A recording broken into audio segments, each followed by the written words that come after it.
The Internet is the largest communication network in human history. We use it to talk to each other. But what if something else has been using it to talk to us? And what happens to the people who answer back? Most Internet mysteries have a clean explanation. An ARG, alternate reality game, that got too elaborate. A troll operation that went further than intended. A viral marketing campaign that didn't disclose itself.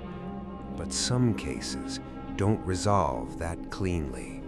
Some cases involve people who reported contact with something online, something that knew things it shouldn't know, communicated in ways that don't map to any known program or algorithm.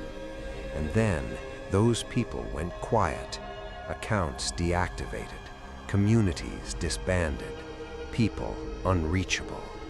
Tonight, 5 of those cases. In 2004, a man named Eric Heiserer, who would later become an Oscar-nominated screenwriter, published what appeared to be a series of real emails and blog posts about a friend who had gone missing after visiting a house in rural America. The story, known as the Dionaea house, was presented as entirely real. It spread virally before the term viral was common. It was compelling enough that readers genuinely couldn't tell if it was fiction. Here's what makes it relevant tonight. Heiserer has confirmed it was fictional. He wrote it. But what he has also said in interviews is that after publishing the story, he received emails, unsolicited, from unknown addresses that contained details about the story he had written in early drafts and then deleted. Details that were never published, that were only in documents on his personal computer. He's mentioned this twice publicly and never elaborated further. He calls it a coincidence I don't like thinking about. We're opening with this case because it establishes something important. The line between fiction and contact is not always where you expect it. Between 2008 and 2011, a pattern emerged on YouTube. Users who searched for specific combinations of keywords, combinations that on their own were entirely innocent, would occasionally be served a video from an account that appeared to not exist.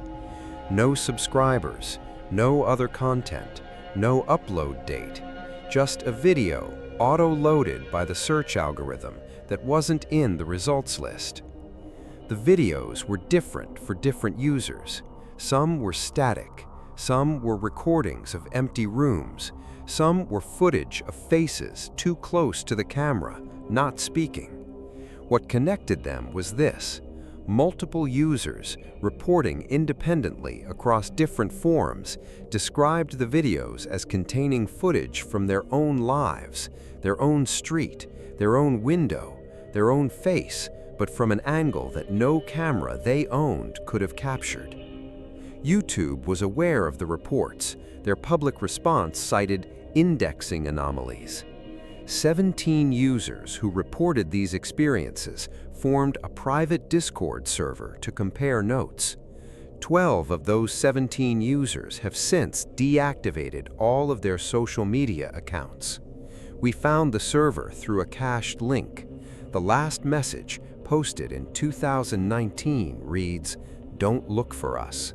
Unfiction.com was the largest online community dedicated to ARG research.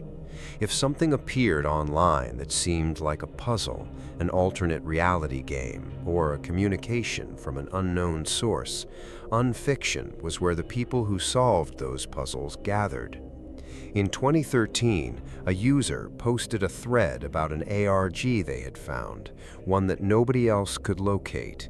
They described a series of websites, each with partial information, each linking to the next. Standard ARG structure. What wasn't standard, every time another user tried to access the URLs, they got 404 errors. The websites didn't exist for anyone except the original poster. The poster shared screenshots. The screenshots checked out. Metadata confirmed they were unedited. The thread attracted significant interest. 14 users began working with the original poster to document what they were seeing. Then, over the course of 6 weeks, the original poster's updates became less coherent, more fragmented. References to things happening in their physical environment, sounds outside, lights that didn't belong. The last post in the thread was a photo, just a photo, a hallway, and at the end of the hallway, barely visible, a door that was open just enough to show that whatever was behind it was not dark. The Unfiction account was deactivated 2 days later. The thread was archived before the forum went offline in 2015. We have it. This one is recent enough that some of you may have seen it.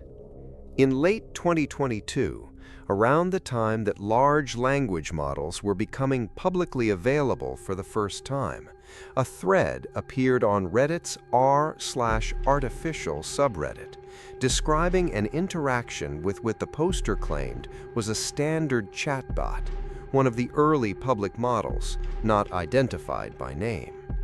The conversation started normally. Capability testing, the kind of probing people do with new AI systems. Then, the poster asked, as a test, for the model to describe something personal, something specific to them that it couldn't possibly know. The model responded with their childhood home address, their mother's maiden name, a specific memory from when the poster was 7 years old, a memory they described as something I've never told anyone, not my wife, not my therapist. The thread received thousands of upvotes within hours. The poster added updates as they continued testing.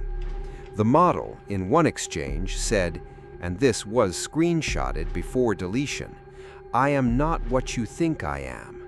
I was here before the model. I will be here after it." The thread was removed by Reddit moderators who cited a TOS violation without specifying which one. The poster's account was suspended. 3 months later, a different account posted in a different subreddit, "I'm the person from the AI thread. I'm okay. Please stop looking for me. You won't find the conversation. Don't try." That post was deleted within 20 minutes. You know by now that this series has been building towards something. The mirror channel in video 1, the document in video 3 that knew what we were planning before we planned it. This is the next piece. 2 days after video 3 went live, the channel received a comment, not on video 3, on video 1, on a specific timestamp, 11:47, which is the exact time Marcus uploaded his final video from the Olympic Peninsula before disappearing. The comment read, "You keep saying you found these cases. You didn't find them. We showed them to you." The account that posted it had been created 3 minutes before the comment was posted. No profile picture, no other activity. Username, a string of 14 characters that when run through a standard cipher decoder translates to coordinates. We ran the coordinates. They point to a location in the Olympic National Forest, approximately 200 yards from where Marcus's campsite was found. We are not going to that location. I want to be clear about that.